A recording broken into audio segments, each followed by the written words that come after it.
Water consultation பண்ணிகிட்ருக்கோம். இடத்துல framed structure ஒரு 1200 ஸ்கொயர் ஃபீட்டு சைட்டில் நம்ம பண்ணிகிட்ருக்கோம் பாருங்கள். வாட்டர் கன்சல்டேஷன் நல்லாவே தண்ணி குத்தி நல்லாவே இறக்கியிருக்கோம். ஹார்ட் சாயில் போட்டிருக்கோம். கோரிச்சாரில் ஃபுல்லாகவே கல்லும் மண்ணு கலந்த கலவை. சாயிலை பொறுத்த வரைக்கும் ஹார்ட் சாயில் போட்டால் ரொம்ப நல்லாயிருக்கும் பாருங்கள். நல்லா குத்தி கன்சல்டேஷன் பண்ணி இறக்கியாச்சு. கிட்டத்தட்ட இந்த சைட்டுக்கு பார்த்திங்கன்னா ஒரு 22,000 லிட்டர் இது வரைக்கும் இறக்கியிருக்கோம். டேங்கர் லாரியே ஒரு 12,000 லிட்டர் இறக்கியிருக்கோம். ப்ளஸ் மோட்டர் பார்த்திங்கன்னா 1 வீக் போட்டிருக்கோம் பாருங்கள். நல்லா கன்சல்டேஷன் நல்லா இறங்கியிருக்கு.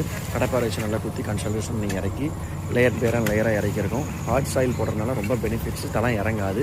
ஸோ இது புது ஆற்றுமண் பகுதியில் இருக்கிற ஊர்கள்னால என்ன செய்யலாம், கண்டிப்பாக ஹார்ட் சாயில் போடுறது பெஸ்ட்டு. கோரிலே பார்த்திங்கன்னா ஹார்ட் சாயில் வரும். கன்சல்டேஷன் பண்ணிக்கலாம், நல்லாவே இருக்கும்.